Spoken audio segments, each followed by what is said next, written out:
नमस्कार साथियों, आप सभी का बहुत बहुत स्वागत है आज की लाइव क्लास के अंदर। क्लास को जल्दी से शेयर कर दीजिए ताकि अपने क्लास को स्टार्ट करें। नमस्ते बेटा अनिल कुमार, नमस्ते नमस्ते। क्लास को शेयर कीजिए जल्दी से बेटा। हाँ जी, क्लास को शेयर करेंगे और उसके बाद हम जो क्लास है वो स्टार्ट करेंगे। राम राम भाई सभी को।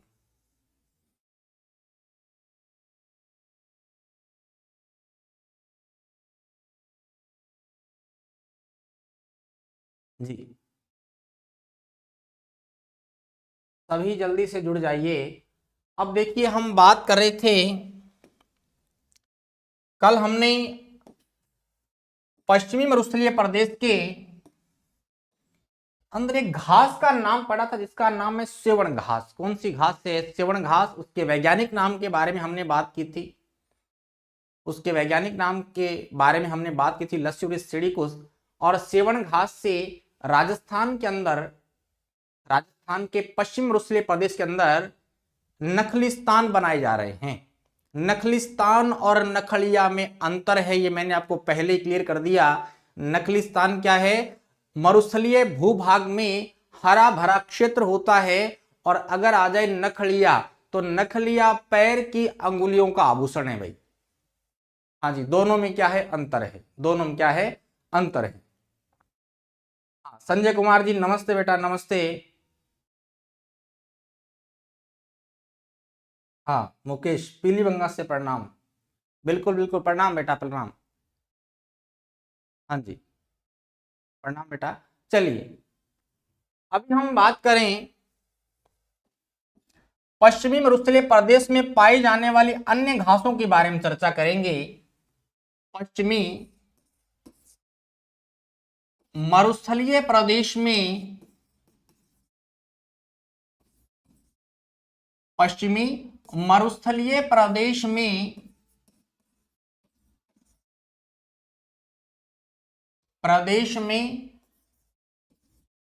पाई जाने वाली अन्य घासें, पाई जाने वाली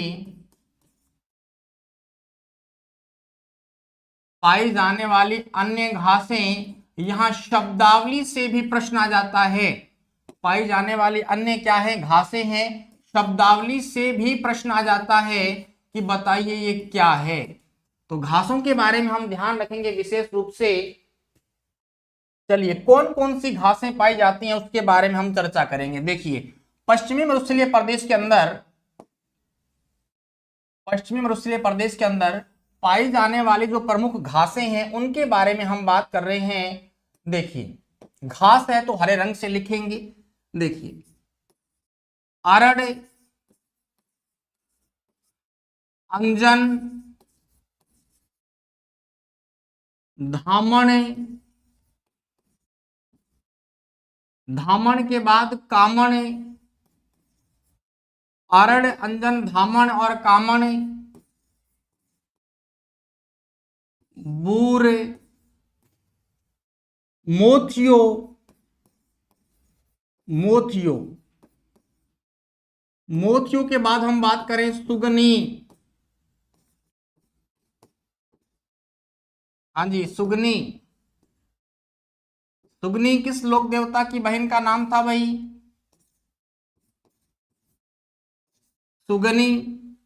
अरड़, अंजन, धामन, कामण, बूर, मोथियो, सुगनी, खस। एक घास का नाम क्या है? खस है। अब देखिए, बूर के नाम, हाँ बूर का नाम आपने सुना होगा। हाँ, धौलपुर से प्रणाम संजय कुमार, प्रणाम बेटा, प्रणाम। क्लास को ज्यादा से ज्यादा शेयर कर दीजिए। हाँ जी, अभी हम बात करें, देखिए बूर जो घास है वो आपने देखा होगा, राजस्थानी अंचल के अंदर ढोकलिया बनाए जाते हैं। क्या बनाए जाते हैं भाई? ढोकलिया। सभी ने खाए होंगे ना। तो ढोकलिया बनाने के अंदर बूर घास का यूज होता है। कौन सी घास का यूज होता है? बूर घास का यूज होता है। चलो, ये तो बात हो गई। अब हम बात करें खस घास के बारे में। कौन सी घास है हमारे सामने? खस। इसमें से एकमात्र ऐसी घास है खस जो सुगंधित है। अब सुगंधित है तो सुगंध वाली वस्तु बनेगी, और वो क्या बनेगी? इत्र। कौन सी घास से, राजस्थान में पाई जाने वाली कौन सी घास से इत्र का निर्माण होता है? तो आप उत्तर क्या करेंगे? खस करेंगे। इत्र का निर्माण, इत्र का निर्माण किया जाता है कौन सी घास से? खस से। हाँ जी,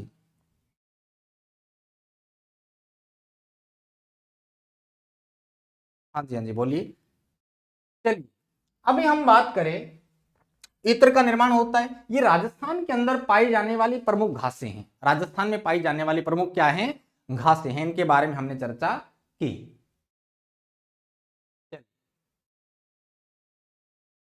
अब देखिए, पश्चिमी मरुस्थलीय प्रदेश के अंदर कुछ और विशेष बातें हैं, उनके बारे में हम चर्चा कर रहे हैं।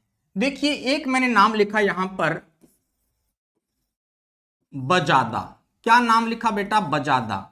और दूसरा नाम क्या लिखा मैंने? बालसन। तीसरा नाम में लिखा मैंने बजेड़ा। और चौथा नाम लिखा मैंने बेझड़। बेझड़, बेझड़। अब देखिए, तीनों का आंसर अलग अलग है, नाम एक जैसे हैं। बजादा, बजादा के बाद बालसन, बालसन के बाद हम बजेड़ा की बात करें, और लास्ट में लिखा है मैंने बेझड़। क्या लिखा है? बेझड़। अब देखिए, बजादा क्या है?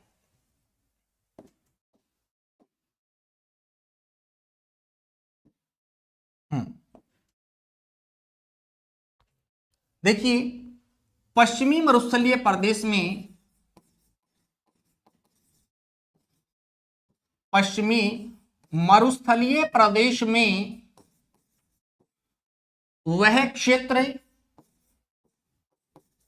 वह क्षेत्र जहां वर्षा जल एकत्रित हो जाता है, जहां पर वर्षा जल क्या हो जाता है बेटा? एकत्रित हो जाता है। क्या हो जाता है?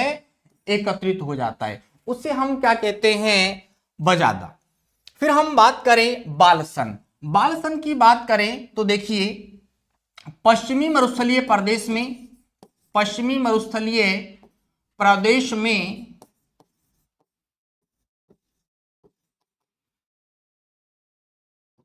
टीलों से घिरा हुआ, टीलों से घिरा हुआ,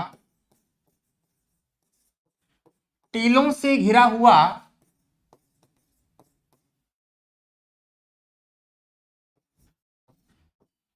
चट्टानी क्षेत्र, चट्टानी क्षेत्र की बात करें।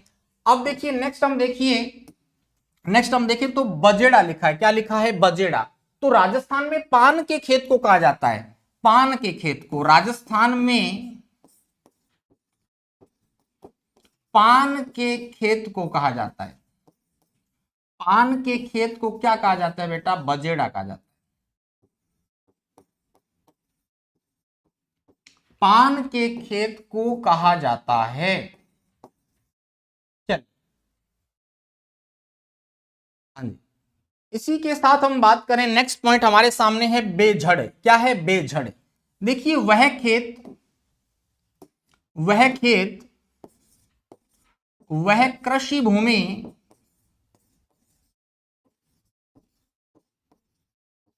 जहां एक साथ, जहां एक साथ दो फसलें बोई गई हों, दो फसलें बोई गई हों, और राजस्थान में उसको क्या कहते हैं? राजस्थान में क्या कहते हैं? बेझड़ कहते हैं। क्या कहते हैं? बेझड़ कहते हैं। हाँ जी, हाँ जी, बिल्कुल बेटा। अभी हम बात करें, देखो, एक जैसे नाम थे, वो एक जैसे नाम मैंने आपके समक्ष रख दिए, और अब याद करना बहुत आसान हो गया इन चारों को। बजादा, बालसन, बजेड़ा और बेझड़, चारों नाम आप एक साथ याद रखेंगे। चलिए, अभी हम नेक्स्ट बात करें।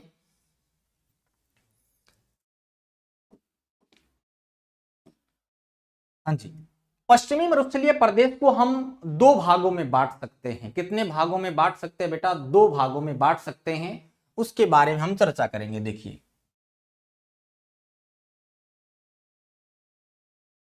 ये जो पश्चिमी मरुस्थलीय प्रदेश है, हम पश्चिमी मरुस्थलीय प्रदेश को कितने भागों में बांट सकते हैं बेटा?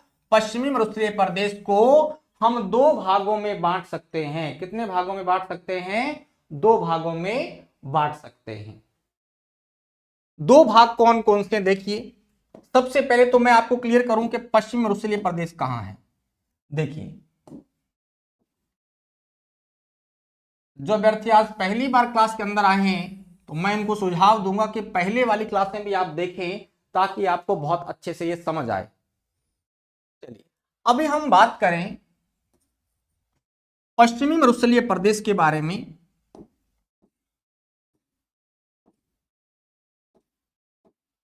हाँ जी, यहां पर हमारा जो पश्चिमी मरुस्थलीय प्रदेश है वो फैला हुआ है पश्चिमी क्षेत्र के अंदर, और इसी को मैं दो भागों में बांट रहा हूं। कितने भागों में बांट रहा हूं बेटा? दो भागों के अंदर। कितने भागों में? दो भागों में हम इसको बांटेंगे। देखिए कैसे, हनुमानगढ़ गंगानगर को छोड़ देंगे, और इस प्रकार ये जो इलाका है, ये जो इलाका है, हम इसको अलग कर लेंगे। दो भागों में बट गया, दो टुकड़ों में हो गया। अब ये जो इलाका है आपके सामने, ये जो इलाका है, इसे हम बोलते हैं पश्चिमी मरुस्थलीय प्रदेश का जो महान मरुस्थल है, या तो हम बोलेंगे महान मरुस्थल। क्या बोलेंगे? महान मरुस्थल। और इसी को हम बोल सकते हैं शुष्क मरुस्थल। कौन सा मरुस्थल है ये? शुष्क मरुस्थल भी बोला जा सकता है इसको। एक भाग तो ये हो गया। अब दूसरे भाग की हम बात करें, इसके साथ जो संलग्न है ये वाला क्षेत्र, इसको हम क्या नाम देंगे? इसको हम बोलेंगे अर्ध शुष्क मरुस्थल। कौन सा मरुस्थल है? ये है अर्ध शुष्क मरुस्थल। चलिए, अर्ध शुष्क मरुस्थल दो टुकड़ों में बट गया। कितने भागों में हो गया? दो टुकड़ों में हो गया। कितने भागों में बट गया भाई? दो टुकड़ों में। एक तो है महान मरुस्थल, और दूसरा कौन सा है? शुष्क मरुस्थल। एक महान मरुस्थल और दूसरा कौन सा है? शुष्क मरुस्थल। हाँ, ठीक है बेटा, क्लास को ज्यादा ज्यादा शेयर कर दिया करो, आप क्लास को शेयर कर दीजिए। अब दो भागों में मैंने बांट लिया। अब ये जो हिस्सा है महान मरुस्थल वाला, इसके अंदर भी दो पार्ट हैं। कितने पार्ट है इसके? दो पार्ट हैं। और जो अर्ध शुष्क मरुस्थल है, इसके भी चार पार्ट हैं। उनको पढ़ने से पहले हम ये बात क्लियर करेंगे कि जो पश्चिमी मरुस्थलीय प्रदेश है वह अन्य राजस्थान से अलग होता है। वो किसके माध्यम से? आप सभी ने पढ़ा होगा कि राजस्थान के मरुस्थलीय प्रदेश के कौन सी दिशा में? पूर्वी दिशा में। ये दिशा कौन सी है बेटा? पूर्वी है। अब इस मरुस्थल के संदर्भ में मैं देखूं कि ये दिशा कौन सी है। अगर मान लो यहां कोई स्थलाकृति है या भौतिक प्रदेश है, तो वह पश्चिमी मरुस्थलीय प्रदेश के पूर्वी भाग में होगा। पूर्वी दिशा हो गई। अभी देखिए हम बात करें, चलिए,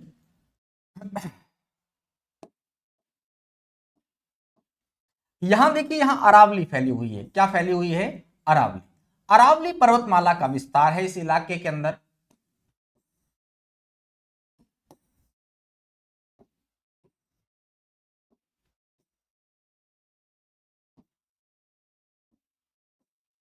कौन सी पर्वतमाला है? अरावली पर्वतमाला यूं फैली हुई है। छोटी बड़ी बहुत सारी पहाड़ियां हैं। ये केवल मैं राजस्थान के अंदर बना रहा हूं। वैसे अरावली पर्वतमाला दिल्ली तक जाती है और यहां गुजरात से शुरू होती है। जब अरावली पर्वतमाला पढ़ेंगे तो डिटेल से इसके बारे में बात करेंगे। चलिए, अभी मैं बात करूं, ये जो अरावली पर्वतमाला है, अरावली पर्वतमाला को हम बोल सकते हैं 50 सेंटीमीटर वर्षा रेखा। क्या बोल सकते हैं? 50 सेंटीमीटर वर्षा रेखा। ये जो अरावली पर्वतमाला है, ये जो अरावली पर्वतमाला है, यह 50 सेंटीमीटर वर्षा रेखा के नाम से भी जानी जाती है। और राजस्थान के अंदर ये जल विभाजक रेखा के रूप में काम करती है। किसके रूप में काम करती है? राजस्थान में जल विभाजक रेखा के रूप में। देखिए कैसे, चलिए, अभी हम बात करें, इसको मैं बोल सकता हूं ये अरावली है, अरावली को मैं क्या बोल सकता हूं, 50 सेंटीमीटर वर्षा रेखा। कितना सेंटीमीटर, 50 सेंटीमीटर वर्षा रेखा। ये मैंने क्यों बोला, क्योंकि अगर अरावली से हम मरुस्थल की ओर जाएंगे तो जो वर्षा है वो वर्षा 50 सेंटीमीटर से कम होगी, और अगर हम किस तरफ पूर्व की ओर जाएंगे तो 50 सेंटीमीटर से प्लस होगी। तो ध्यान रखना, इधर आएंगे तो क्या होगी, माइनस, इधर आएंगे तो क्या होगी, माइनस होगी, और इधर जाएंगे, इधर जाने पर माइनस है और इधर जाने पर क्या होती है, प्लस होती है। ये ध्यान रखेंगे। अब जैसे जैसे हम आगे बढ़ेंगे तो एक रेखा हमारे पास ये आ गई। इस रेखा को मैं नाम दूं, इस रेखा को मैंने नाम दे दिया 25 सेंटीमीटर वर्षा रेखा।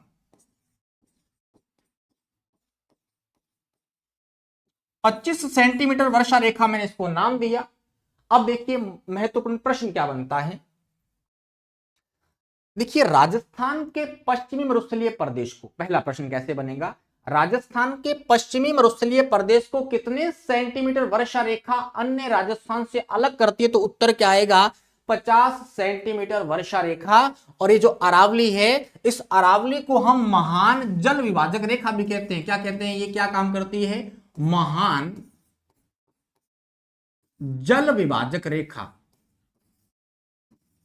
जल विभाजक रेखा। ये महान जल विभाजक रेखा क्यों कहलाती है, इसके बारे में हम चर्चा करेंगे। देखिए क्यों कहलाती है, क्योंकि ये राजस्थान के जो अपवाह तंत्र है उसको दो टुकड़ों में बांट देती है। अरावली के पश्चिम के अंदर, पश्चिम के अंदर जो नदियां बहती हैं वो अरब सागर में जाएंगी। कहां जाएंगी, अरब सागर में। और अरावली के पूर्व में जो नदियां बहती हैं वह यमुना के माध्यम से अपना जल बंगाल की खाड़ी में ले जाती हैं। अपना जल कहां ले जाती हैं, बंगाल की खाड़ी में ले जाती हैं। जी अभी हम बात करें, हमने बात कर ली कि जो पश्चिमी मरुस्थलीय प्रदेश से पूरा, उसको अलग करने वाली रेखा कौन सी है, अन्य राजस्थान से अलग कौन सी रेखा करती है, या तो उत्तर आएगा अरावली। अरावली ऑप्शन में नहीं है तो आप उत्तर क्या करेंगे, 50 सेंटीमीटर वर्षा रेखा। क्लियर यहां तक। नेक्स्ट हम देखें 25 सेंटीमीटर वर्षा रेखा क्या करती है। 25 सेंटीमीटर वर्षा रेखा महान मरुस्थल को, या हम कहें शुष्क मरुस्थल को अर्ध शुष्क मरुस्थल से अलग करती है। 25 सेंटीमीटर वर्षा रेखा क्या करती है, महान मरुस्थल को अर्ध शुष्क मरुस्थल से क्या करती है, अलग करती है। क्या करती है, अलग करती है। अभी हम बात करें 25 सेंटीमीटर वर्षा रेखा से अगर मैं इस तरफ जाऊं तो यहां बरसात क्या होगी, माइनस होगी। क्या होगी, माइनस, मतलब कम होगी। अगर मैं इससे इस तरफ जाऊंगा तो क्या होगी, प्लस होगी। ये भी ध्यान रखेंगे आप, क्या होगी, प्लस होगी। चलिए अभी हम नेक्स्ट बात करें, नेक्स्ट डायग्राम पे चलते हैं। चलिए अभी मैं एक नया मैप बना रहा हूं यहां, अर्ध शुष्क मरुस्थल और शुष्क मरुस्थल को समझाने के लिए।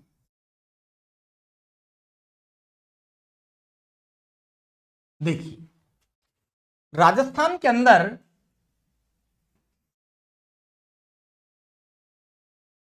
ये जो भाग है ये क्या है, मरुस्थलीय है। और इसको मैंने कितने टुकड़ों में बांटा भाई, दो टुकड़ों में बांटा। कितने टुकड़ों में बांटा, दो टुकड़ों में। एक तो कौन सा है, बहुत ज्यादा शुष्क है, बहुत ज्यादा क्या है, शुष्क है। देखिए ये बहुत ज्यादा शुष्क है, और ये जो इलाका है इसके बारे में हम बात करें, ये थोड़ा कम शुष्क है। किसकी तुलना में, महान मरुस्थल की तुलना में। अब देखिए, अब हम बात करें, इसको मैंने क्या नाम दिया, महान मरुस्थल, या मैंने क्या कहा, शुष्क मरुस्थल। महान मरुस्थल या शुष्क मरुस्थल। देखिए पश्चिमी मरुस्थलीय प्रदेश को दो भागों में बांटा जा सकता है। पश्चिमी मरुस्थलीय प्रदेश, पश्चिमी मरुस्थलीय प्रदेश को मैंने कितने भागों में बांटा भाई, दो भाग। कितने भाग हैं, दो भाग हैं। अब इन दो भागों में भी देखिए, आगे चलकर आगे भाग होंगे इनके। दो भाग कौन कौन से हैं? एक तो मैंने आपको बताया महान मरुस्थल। क्या बताया मैंने आपको? महान मरुस्थल, या मैंने क्या लिखा इसको? शुष्क मरुस्थल। या मैंने क्या लिखा? शुष्क मरुस्थल लिखा। और उसी के साथ हम बात करें नेक्स्ट, इसी के साथ हम बात करें, ये जो भाग है, ये जो भाग है इसको हम क्या बोलते हैं? अर्ध शुष्क मरुस्थल। क्या बोलते हैं बेटा? अर्ध शुष्क मरुस्थल।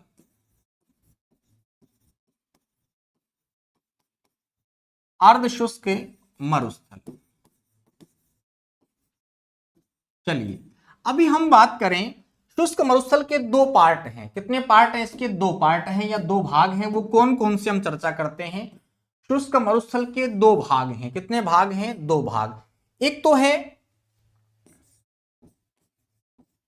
बालुका स्तूप युक्त प्रदेश। एक तो क्या है? बालुका स्तूप युक्त प्रदेश, मतलब जहां बालुका स्तूप पाए जाते हैं। मतलब जहां बालुका स्तूप क्या है? पाए जाते हैं। हाँ जी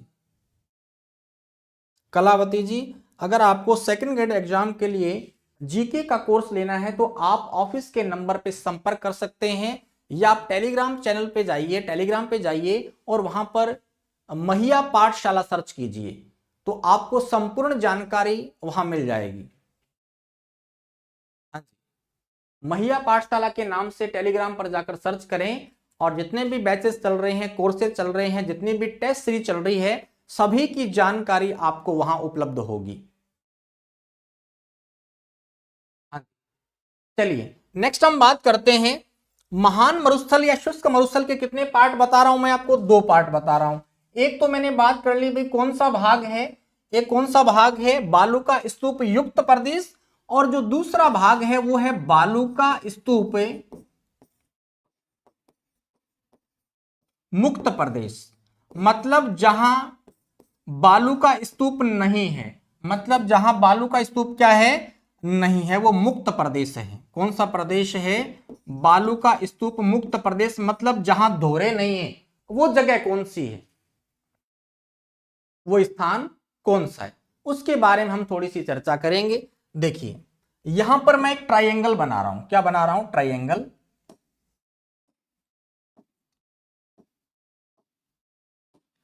एक ट्राइंगल अपन बना रहे हैं। देखिए इस प्रकार से मैंने एक ट्राइंगल बनाया यहां पे।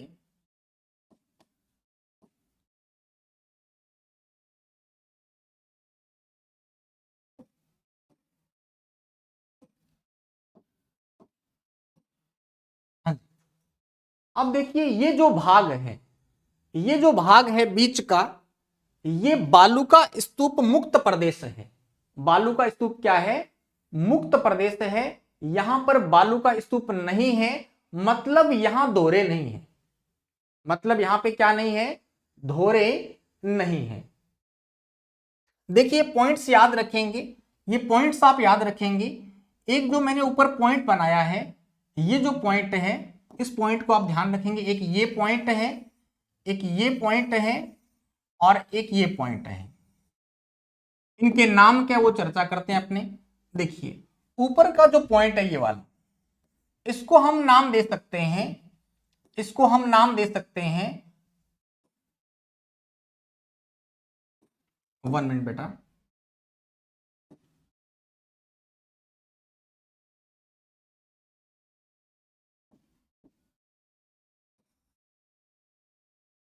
एक ये पॉइंट हो गया और एक ये पॉइंट हो गया, एक ये पॉइंट हो गया।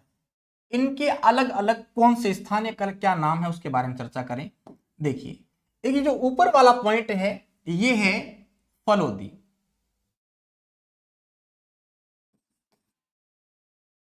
ये क्या है? फलोदी। ये जो पॉइंट है इसको मैं लिख सकता हूं बालोतरा। और ये जो पॉइंट है ये है पोकरण।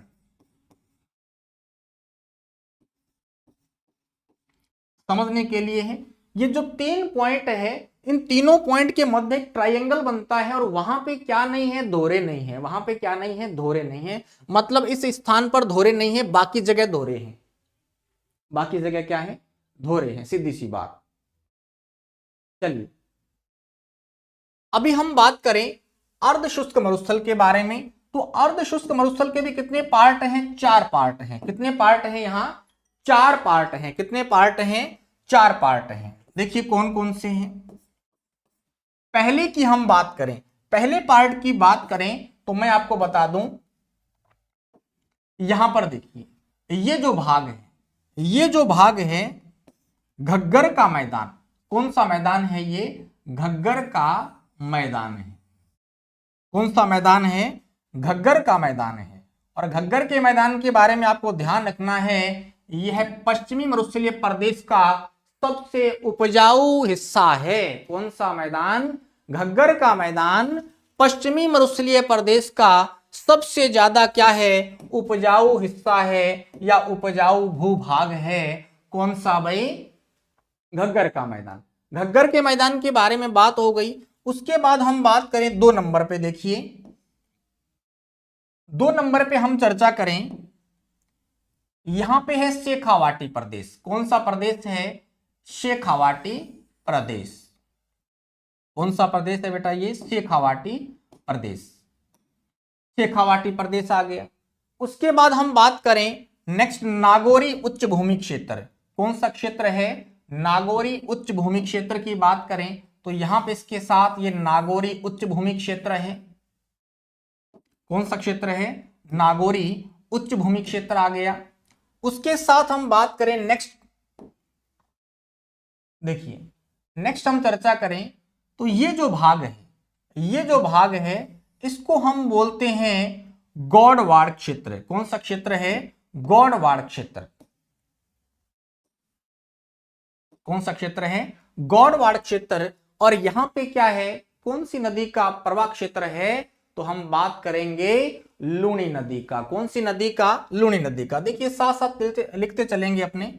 चलिए इसको बोलते हैं घग्गर का मैदान। कौन सा मैदान है भाई, घग्गर का मैदान।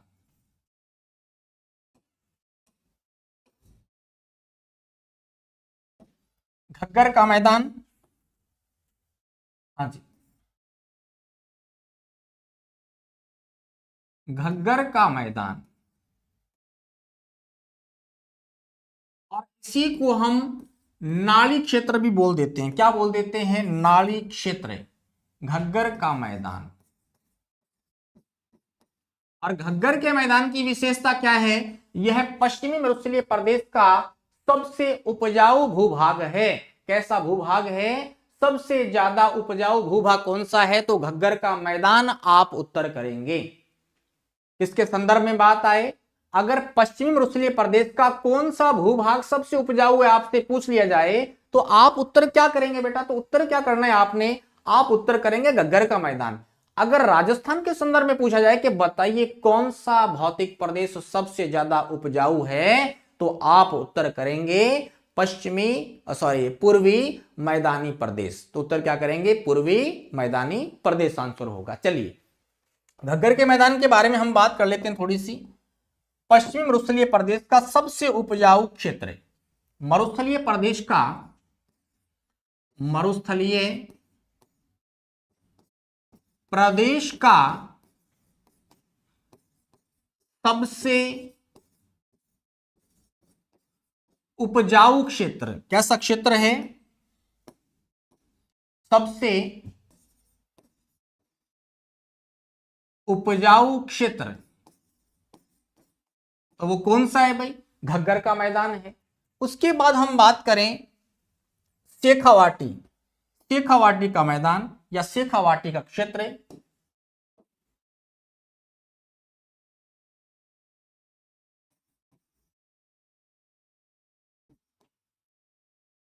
शेखावाटी का मैदान,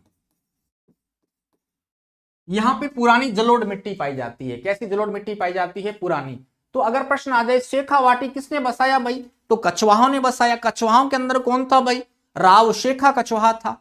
और राव शेखा कछुहा ने शेखावाटी बसाया। और राव शेखा की छतरी कहां बनी है? पारसमपुर नवलगढ़ झुंझुनू में बनी है। कहां बनी है?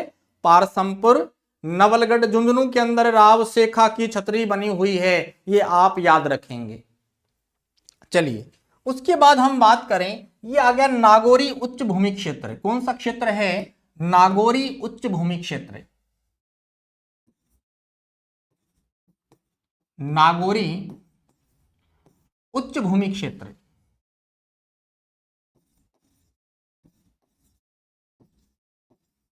नागौरी उच्च भूमि क्षेत्र। और उसके बाद हम बात करें, ये जो येलो कलर में आपको दिखाई दे रहा है, हाँ जी, इसको हम क्या कहते हैं?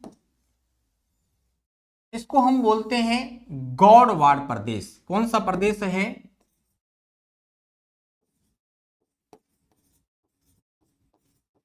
गौड़वाड़ प्रदेश। और यहां पे कौन सी नदी बहती है? लूणी नदी बहती है। लूणी नदी का प्रवाह क्षेत्र है। कौन सी नदी का प्रवाह क्षेत्र है? लूणी नदी का प्रवाह क्षेत्र है। ये हमने टुकड़ों में बांट लिया। अब यहां हम नाम लिख सकते हैं। देखिए सबसे पहले ऊपर क्या लिखा हुआ है? घग्गर का मैदान। कौन सा मैदान है? घग्गर का मैदान।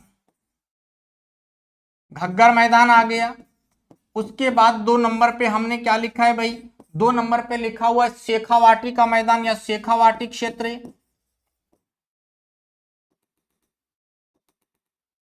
हाँ जी, 2 नंबर पे हम बात करें तो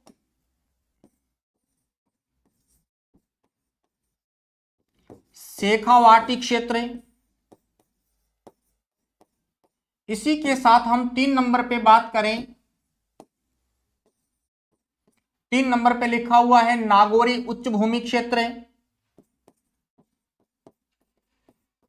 नागौरी उच्च भूमि क्षेत्र। और 4 नंबर पे हम बात करें, 4 नंबर पे लिखा हुआ है गौड़वाड़ प्रदेश। गौड़वाड़ प्रदेश यह हम कह सकते हैं क्षेत्र। तो ये लूणी नदी का अपवाह क्षेत्र है। और घग्गर का जो मैदान है वहां पे कौन सी नदी बहती है? घग्गर नदी बहती है। और घग्गर नदी राजस्थान की आंतरिक प्रवाह की सबसे लंबी नदी है। 450 किलोमीटर लंबी है। ये कालका की पहाड़ियों से, शिवालिक हिमालय से निकलकर आती है और राजस्थान के हनुमानगढ़ और गंगानगर 2 जिलों में बहती हुई ये पाकिस्तान चली जाती है और पाकिस्तान में जाकर लुप्त हो जाती है। राजस्थान के अंदर जो सबसे लंबी नदी, आंतरिक प्रवाह क्रम की नदी कौन सी है? घग्गर नदी है। 450 किलोमीटर लंबी है। और इस नदी के किनारे कौन सा दुर्ग है? भटनेर दुर्ग राजस्थान का सबसे प्राचीन दुर्ग बना हुआ है। राजस्थान का सबसे प्राचीन दुर्ग इसी नदी के किनारे है। चलिए साथ साथ में सारी चीजें अपने कवर करके चलेंगे, कोई दिक्कत नहीं है। यहां तक आपको समझ आएगा? जल्दी से कमेंट करके बताइए कितने बच्चों को ये समझ आए। हाँ जी,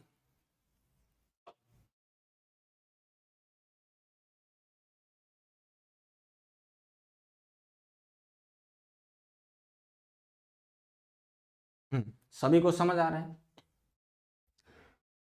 मैं आपके लिए इतनी मेहनत कर रहा हूं लेकिन आप क्लास शेयर नहीं करते हैं। देखो बहुत दुख की बात है। क्लास को ज्यादा से ज्यादा शेयर कीजिए बेटा। और इतने शानदार तरीके से कंसेप्ट और फैक्ट मैं आपको याद करवा के जाऊंगा जो आपने पहले कभी नहीं याद किए होंगे और दोबारा पढ़ने की आवश्यकता नहीं है।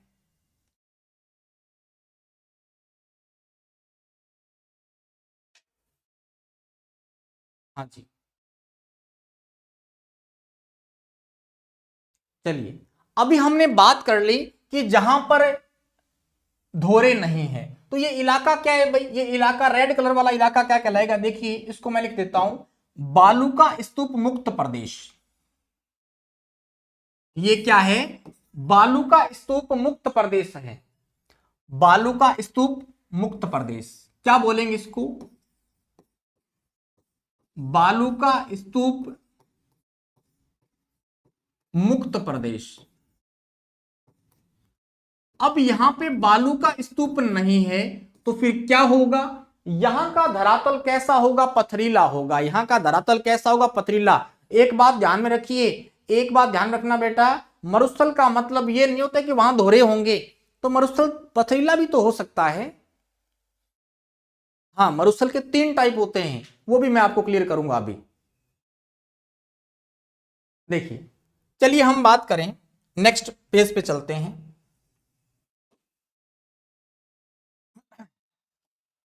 राजस्थान में मरुस्थल के प्रकार। राजस्थान में, राजस्थान में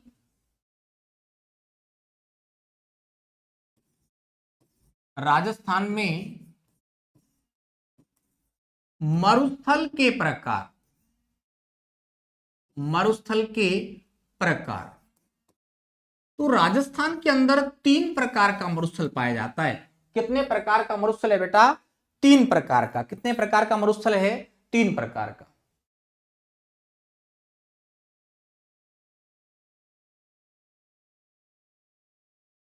वाहे गुरु जी, सर मैंने 5 प्रश्न क्वेश्चन कर दिए। वेरी गुड बेटा, बहुत बहुत धन्यवाद आपका। हाँ, चलिए अभी हम बात करें नेक्स्ट, राजस्थान में 3 प्रकार का मरुस्थल है, वो कौन कौन सा है उसके बारे में हम चर्चा करते हैं।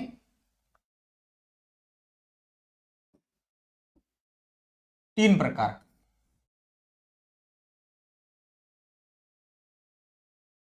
एक तो है ईर्ग, ईर्ग। दूसरा टाइप क्या है, रेग। दूसरा टाइप कौन सा है, रेग। और जो तीसरा टाइप है वो क्या है, हमादा। वो क्या है, हमादा। अब इनमें अंतर क्या है या फर्क क्या है, क्या विशेषता इनकी, उनके बारे में देखते हैं। जो मरुस्थल ईर्ग है उसे, उसकी विशेषता क्या है, रेतीला होगा। रेतीला मरुस्थल मतलब रेत ही रेत होगी, धोरे ही धोरे होंगे, रेतीला मरुस्थल। और जो रेग है, रेग होगा मिश्रित, मिश्रित मरुस्थल।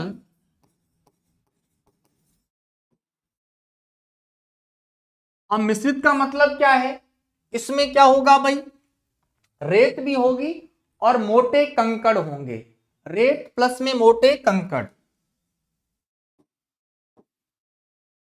इसका मतलब क्या है, इसमें क्या होगा, रेत प्लस में क्या होंगे, कंकड़ होंगे। नेक्स्ट हम बात करें हमादा की, किसकी बात करें, हमादा की हम बात करें तो हमादा की विशेषता क्या है, ये मरुस्थल कैसा होगा, पथरीला होगा। कैसा होगा, पथरीला होगा, पत्थर ही पत्थर होंगे। तो धरातल है वो कैसा होगा, पथरीला होगा। और ये किस जिले की विशेषता है या कस्बे की, नगर की बात करें ना, तो जो फलोदी है, फलोदी पूरा का पूरा कैसा है, पथरीला है। कैसा है, पथरीला है। इसीलिए हम फलोदी के बारे में लिखते हैं कि राजस्थान का सबसे शुष्क स्थान कौन सा है, फलोदी है। और वहीं हम पढ़ते हैं कि राजस्थान का सबसे कम वर्षा वाला क्षेत्र है तो सम है, सम जैसलमेर में। बरसात तो फलोदी में होती है लेकिन वो शुष्क क्यों है, नेक्स्ट पेज पे आपको मैं क्लियर करूंगा ये। चलिए हम पहले इसको पूरा करते हैं। रेतीला जो मरुस्थल है, रेतीला जो मरुस्थल है वह जैसलमेर में सर्वाधिक। कहां सर्वाधिक है, ये सर्वाधिक कहां पाया जाता है भाई, जैसलमेर के अंदर। कहां पाया जाएगा, जैसलमेर के अंदर है।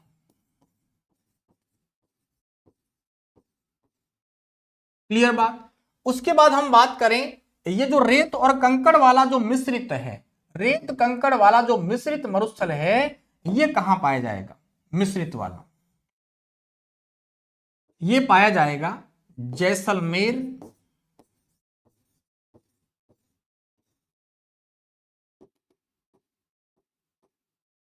जैसलमेर प्लस में बाड़मेर। जैसलमेर के प्लस में क्या आ जाएगा भाई, बाड़मेर। हाँ जी। अभी हम बात करें नेक्स्ट,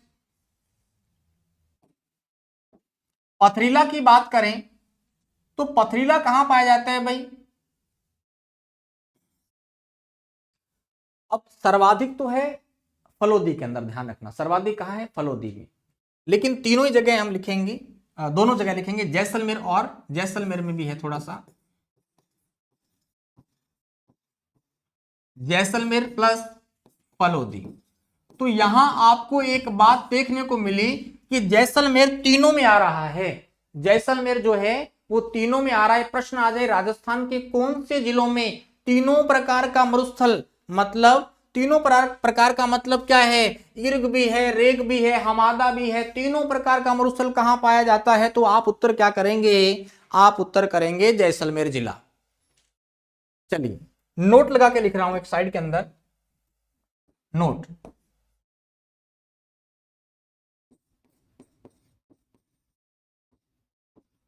राजस्थान में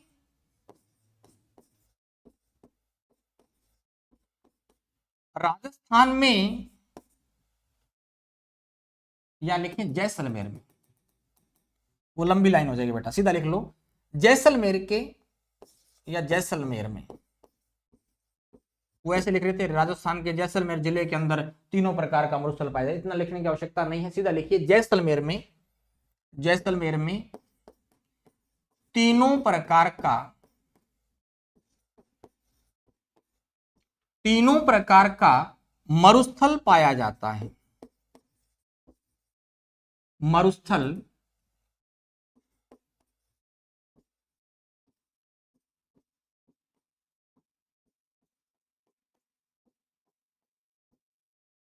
मरुस्थल पाया जाता है। अगर आप जीके से संबंधित कोई भी बैच लेना चाहते हैं या हिंदी से संबंधित कोई भी बैच, फर्स्ट ग्रेड या सेकंड ग्रेड बैच आप लेना चाहते हैं तो टेलीग्राम चैनल ज्वाइन कीजिए, और टेलीग्राम चैनल के ऊपर आपको ऑफिशियल नंबर मिलेंगे और उस ऑफिशियल नंबर पे आप कॉल करके संपूर्ण जानकारी ले सकते हैं बेटा।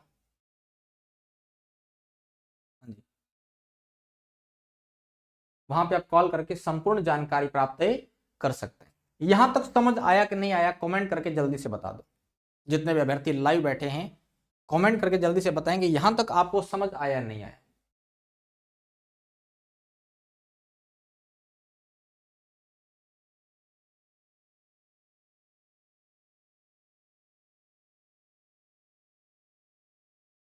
हाँ जी, चलिए मैंने आपको मरुस्थल के प्रकार पढ़ा दिए।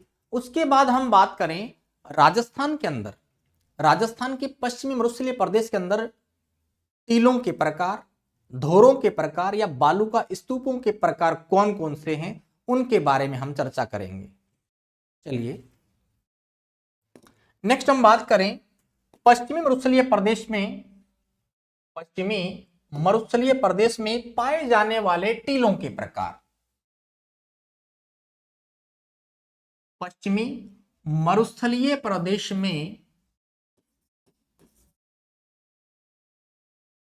पश्चिमी मरुस्थलीय प्रदेश में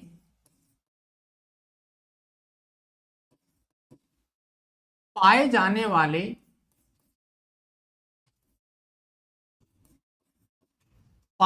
वाले बालू का स्तूपों,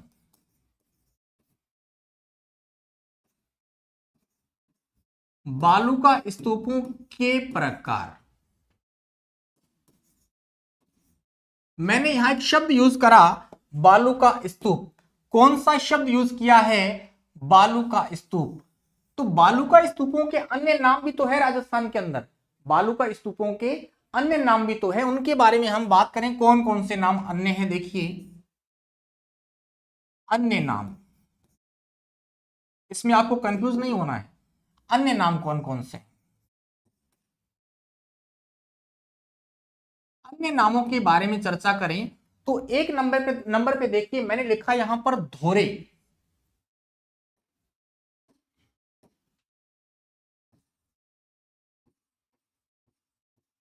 धोरे ये राजस्थानी साहित्य में यूज किया गया है। बालू का स्तूपों के लिए धोरे जो शब्द हैं यह है राजस्थानी साहित्य में, राजस्थानी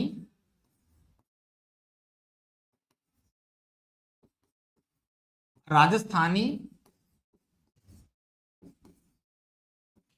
साहित्य में ये नाम यूज हुआ है, साहित्य में ये नाम यूज हुआ है, ये आप याद रखेंगे। उसके बाद देखिए अन्य नामों में मैंने यहां पर लिखा धरियन, क्या लिखा भाई, धरियन। अन्य नामों में क्या लिखा, धरियन।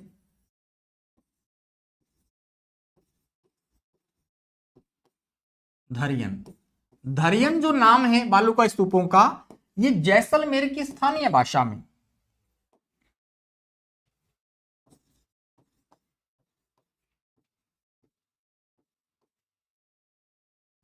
जैसलमेर की स्थानीय भाषा में,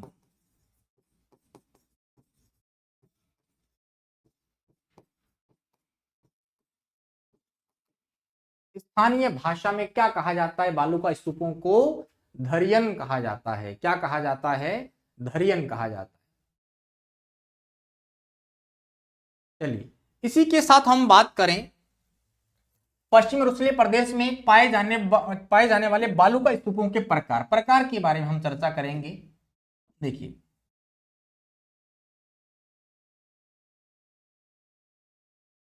कौन कौन से प्रकार हैं। एक नंबर पे मैं बात करूं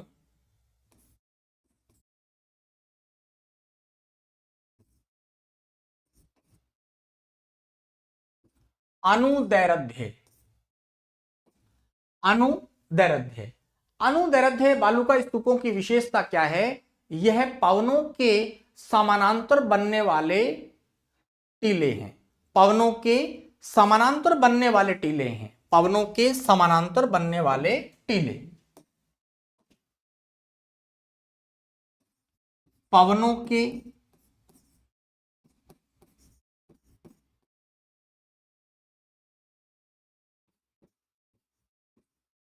समानांतर बनने वाले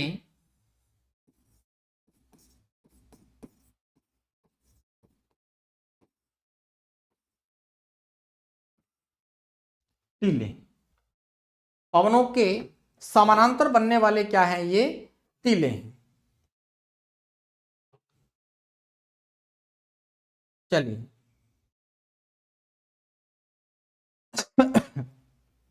नेक्स्ट हम देखें, नेक्स्ट जो हमारे पास पॉइंट है वो है अनुप्रस्थ।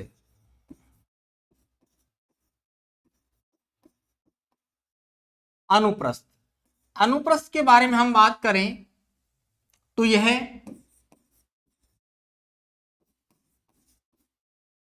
समकोण पर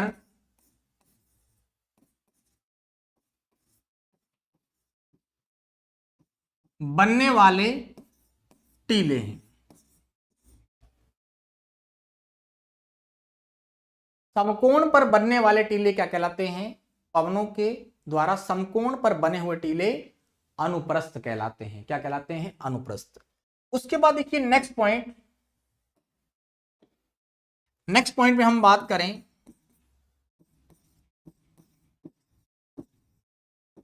नोबखा, या इसको बोलते हैं नेबखा भी बोला जाता है, नोबखा या नेबखा, नोबखा या नेबखा। इसकी विशेषता क्या है, झाड़ियों के सहारे,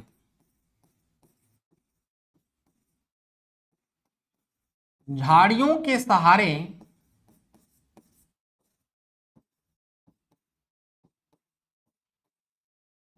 बनने वाले टीले,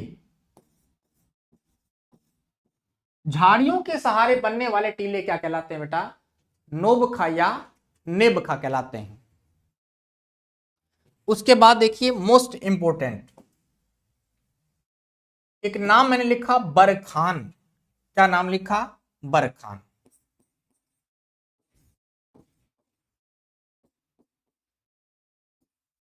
बरखान को हम क्या बोलते हैं, अर्धचंद्राकार,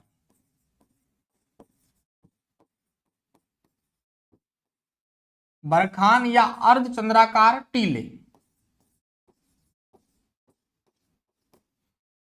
सबसे खतरनाक है ये, सबसे क्या है, खतरनाक। ये विस्थापित होते रहते हैं। क्या होते रहते हैं, विस्थापित, मतलब एक स्थान से दूसरे स्थान तक जाते रहते हैं, बहुत जल्दी अपनी जगह बदलते हैं। और आकार कैसा होता है, अर्धचंद्राकार। इसके बारे में अपने थोड़ी सी चर्चा करते हैं। देखिए, इनकी आकृति को लेकर प्रश्न आ जाता है।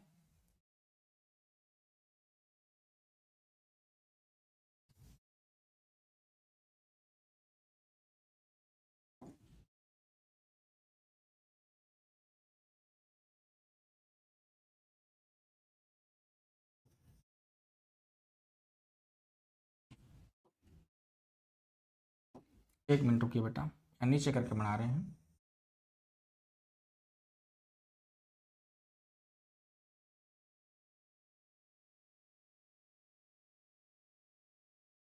देखिए, इन टीलों की आकृति ऐसी होगी।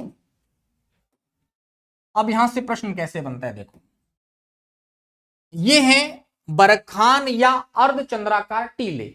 बरखान या अर्धचंद्राकार टीले। अब इनकी विशेषता क्या है, अर्धचंद्राकार। देखो, अर्धचंद्र कहां बन रहा है वो अपने बात करें। देखिए, यहां अर्धचंद्र बन रहा है। ये क्या बन रहा है, अर्धचंद्र।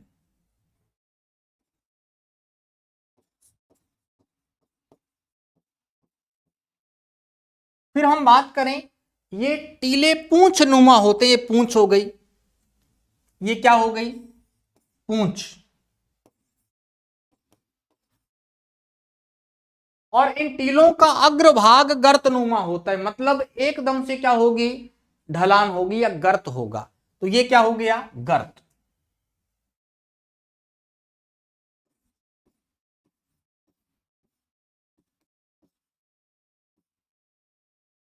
अग्रभाग कैसा होगा भाई, गर्तनुमा होगा। अग्रभाग कैसा होगा, गर्तनुमा होगा।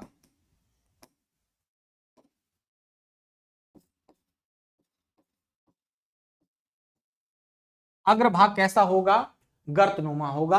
ये गर्त बना हुआ है आगे। पूंछनुमा है, पूंछ बनी हुई है, पूंछ बनी हुई है। और अर्धचंद्र बना हुआ है।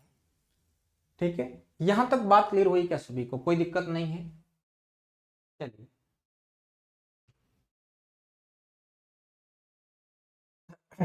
उसके बाद देखिए, नेक्स्ट अपन बात करें, एक नया प्रकार और है इसके अंदर, पैराबोलिक।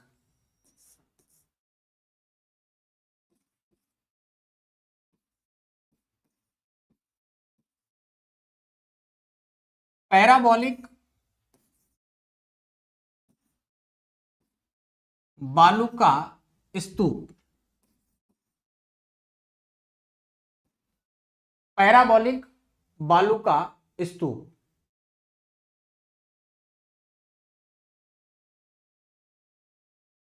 पैराबोलिक बालू का स्तूप। इसके बारे में हम बात करें तो देखिए, ये जो श्रृंखला है बालू का स्तूपों की कैसे बनती है। मान लीजिए यहां से शुरू हुआ, फिर यहां से घुमाव ले लिया, इस प्रकार ये धोरे जो हैं फैले हुए हैं। अब हम बात करें, इसकी जो आकृति है, इसकी जो आकृति है वह महिला के हेयर पिन के समान तथा अंग्रेजी भाषा के यू अक्षर के समान होती है। इसके समान, यू के समान। देखिए, इसकी जो आकृति है,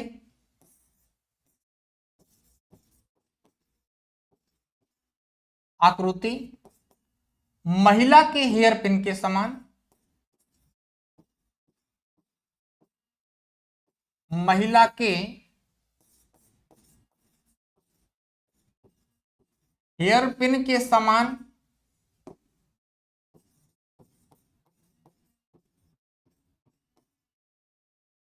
महिला के हेयर पिन के समान तथा अंग्रेजी भाषा के, नेक्स्ट पॉइंट क्या है, नेक्स्ट आकृति के बारे में देखें,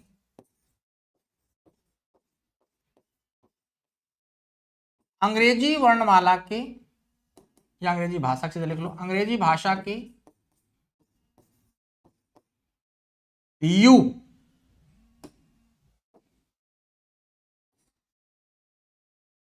को थोड़ा मोटा करके लिखते हैं ताकि समझ आए। अंग्रेजी भाषा के यू के समान होती है, यू के समान होती है, यू के समान होती है। यहां तक आप सभी को समझ आया कि नहीं आया? हाँ, उसमें वो लिख लीजिए आप साथ साथ में, ये जो बरखान या अर्धचंद्राकार हैं, ये सर्वाधिक ऊंचे व सर्वाधिक नुकसानदायी टीले हैं। सर्वाधिक ऊंचे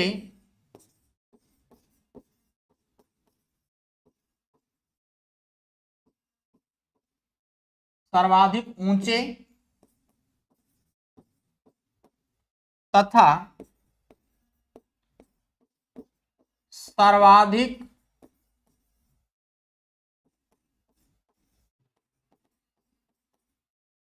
नुकसानदायी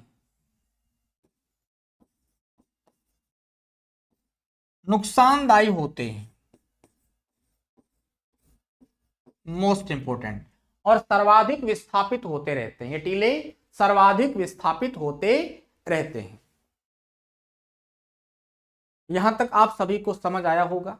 बहुत बहुत धन्यवाद। और जो अभ्यर्थी बाद में क्लास को देखेंगे और वो शेयर करेंगे साथ में, और कमेंट में जरूर बताएंगे कि आप कहां से क्लास देख रहे हो, राजस्थान के किस जिले से क्लास देख रहे हो। बहुत बहुत धन्यवाद। जय हिंद, जय भारत।